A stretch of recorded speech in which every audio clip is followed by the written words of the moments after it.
La obra que voy a comentar es un grabado de 1599 que se conoce con el nombre de Hambre en Buenos Aires. Este grabado es parte de un conjunto de grabados que componen la edición latina de la obra de el viajero y conquistador Ulrico Schmidl, natural de Straubing, Baviera. Ulrico parte desde Amberes rumbo a Cádiz y desde allí se dirige al Río de la Plata con la armada del adelantado don Pedro de Mendoza. La casa bancaria de los Welser desde Augsburgo subvenciona ese traslado y así es como este alemán mercenario llega al Río de la Plata. Su estadía en esta parte de América es de aproximadamente 20 años, entre 1534 y 1554. En 1552 llega el pedido de su hermano solicitando su regreso. Luego vendrá el retorno, su conversión al protestantismo, la expulsión de su patria, su residencia en Regensburg, donde toma carta de ciudadanía y donde se cree que escribe su relato. La edición Princeps del texto de Ulrico la publica Sigmund Feyerabend en Frankfurt en 1567. La publica en 2 volúmenes o partes. Mientras la primera parte lleva un título general que promete descripciones de todas las regiones del mundo, la segunda, más específica, se titula Verídicas descripciones de varias navegaciones, como también de muchas partes desconocidas, islas, reinos y ciudades, también de muchos peligros, peleas y escaramuzas, entre ellos y los nuestros, tanto por tierra como por mar, ocurridos de una manera extraordinaria, así como de la naturaleza y costumbre horriblemente singular de los antropófagos que nunca han sido descritas en otras historias o crónicas por Ulrich Schmidl de Straubing. Largo título. En esta ocasión aparece como primer texto adicional de una de las obras más famosas de Sebastian Frank, conocido librepensador y reformista alemán. Después de esa publicación conjunta, la obra logra su primera edición autónoma en 1597, cuando Jean Théodore de Brie incluye el texto dentro de su monumental Grandes Viajes. A partir de ese momento es publicada 4 veces por de Brie y otras 3 por Levinus Ulcius, o como se conoce su nombre latinizado, editor calvinista refugiado en Nuremberg y que publica una serie de relatos de viaje, como puede observarse aquí el de Sir Walter Raleigh, y también va a publicar el texto de viaje de Ulrico Schmidl. La obra de Schmidl, entonces, fue ilustrada tanto por de Brie como por Levinus Ulcius. Ambos componen una serie de grabados especialmente para sus respectivas ediciones. Pero mientras que en el caso de Brie esta composición ilustrativa está compuesta por 4 grabados, en el caso de Ulcius lo que se observa es una evidente composición de conjunto. Se trata de 17 grabados que claramente relatan una historia, ¿no? El grabado del hambre, tercero en el orden, es el más representativo, quizá uno de los más conocidos. Para muchos, la primera imagen de Buenos Aires, la imagen prototípica, que incluso va a ser reproducida en distintas ocasiones con ese valor, como por ejemplo en esta ocasión que aquí les muestro. Ahora detengámonos en el grabado. La primera Buenos Aires suele ser representada o asociada con esta ilustración, con esta imagen. Nada tiene esta imagen de lo que sucederá a posteriori, por ejemplo en el siglo XVIII. Es decir, nada tiene la imagen que nos ocupa, esa imagen de la primera Buenos Aires, de esta imagen de fines del siglo XVIII, nada de esta imagen bucólica, de esta vegetación que acompaña una ciudad en ciernes, ordenada, transitable, incluso estética. Esta ilustración acompaña el relato de otro viajero, Félix de Azara. El grabado que conocemos y que vamos a trabajar, como les decía, se llama Hambre, o se conoce como Hambre en Buenos Aires, porque eso es precisamente lo que narra. En verdad sabemos que se trata de Buenos Aires por las referencias que enmarcan el grabado, tanto en la parte superior como en la parte inferior. Arriba el nombre de Buenos Aires, abajo el del río que la significa, Río de la Plata o del Paraná, frente al cual se hallan esos 2 soldados con sus brazos extendidos hacia un lado o hacia el otro, ambos en el borde del río, en la orilla, marcando un rumbo o interrogando al río por su falta, por su quietud.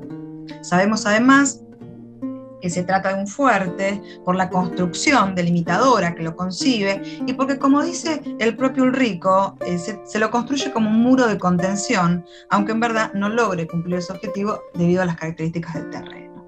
Sabemos también que se trata de un fuerte por los cañones que enmarcan, digamos, la delimitación, ¿no?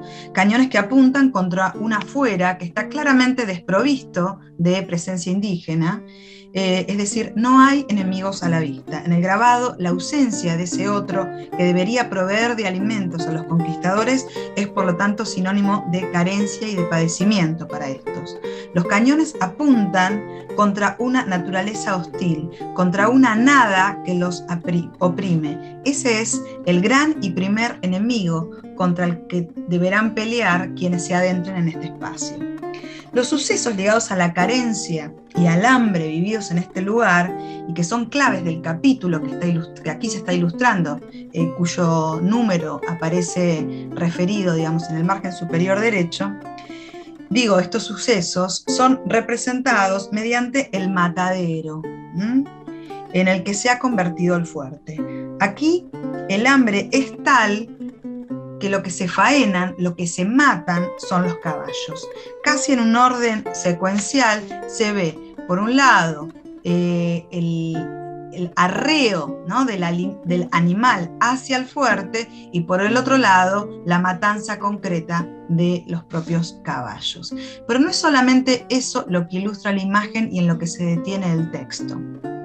A un costado, en el límite del grabado, como si lo liminar del acto a representar precisara también de una liminaridad material, se ven cadáveres colgando de la horca, se ven españoles colgando, se ven españoles abocados a la tarea de cortar esos cuerpos para comerlos. Dice Ulrico: fue tal la pena y el desastre del hambre que no bastaron ni ratas ni ratones, víboras y otras sabandijas. También los zapatos y cueros, todo tuvo que ser comido. Sucedió que 3 españoles habían hurtado un caballo y se lo comieron a escondidas, y esto se supo. Así se los prendió. Así fue pronunciada la sentencia que a los 3 susodichos españoles se los condenara y ajusticiara y se lo colgara en una horca. Aconteció en la misma noche, por parte de otros españoles, que ellos han cortado los muslos y unos pedazos de carne del cuerpo y los han llevado a su alojamiento y comido. También ha ocurrido en esa ocasión que un español se ha comido a su propio hermano que estaba muerto. La insistencia de Ulrico en la reiteración del origen de aquellos que incurren en esta práctica tan condenable, españoles, no alemanes, claro está, se diluye a nivel de la imagen.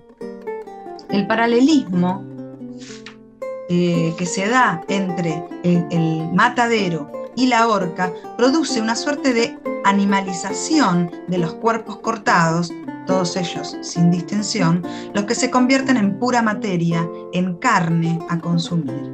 El impacto de la antropofagia entre cristianos tuvo su propia reelaboración iconográfica contemporáneamente en Alemania, y el mismo año de la edición de Levinus Ulcius, es decir, en 1599, que de la mano de Debris,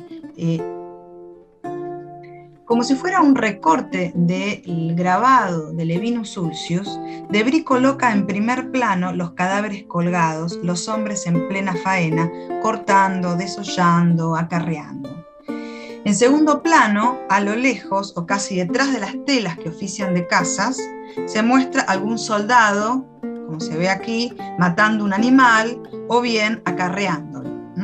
A diferencia del grabado de Ulcius, aquí, frente a la matanza de animales, representada en forma escasa y lejana, la escena antropofágica claramente cobra total protagonismo. Como si no hubiera ningún tipo de parangón, o no hubiera parangón alguno posible, en este caso el foco no está tanto en la carne animal a ingerir como en quienes llevan a cabo la tarea de faenar los cuerpos. Los españoles se han convertido en matarifes humanos. Eso parece condenar, o literalmente condena, Debris, y allí coloca su lente, ¿no? Repliques evidentes de una monstruosidad caníbal, esperablemente indígena, pero que en este caso se ha vestido de europeo. En este grabado, a diferencia de su contemporáneo, como pueden observar, no hay ningún tipo de inscripción o anclaje referencial respecto de qué tipo de espacio se trata, ¿no? No hay referencia geográfica alguna.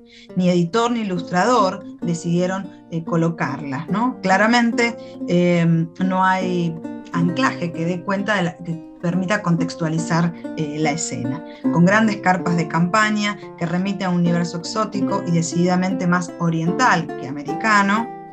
Debris hace hincapié en los efectos del viaje a tierras extrañas, pero también, o quizás especialmente, si tenemos en cuenta el epígrafe, la referencia que aquí sí está colocada, se trata de hombres caníbales de esa tribu furibunda que pertenece a Petrus Manchosa, es decir, a la armada de Pedro de Mendoza. Es decir, se trata de hombres inescrupulosos para con sus hermanos, para con sus congéneres, que, como es de esperarse, dice Debris, alimentando también así a Leyenda Negra, son españoles. La fuerza simbólica de esta imagen, que podríamos llamar la imagen ampliada del matadero, imagen que equipara cuerpos de animales con cuerpos humanos, calará fuerte en el imaginario argentino y hará escuela en nuestra literatura.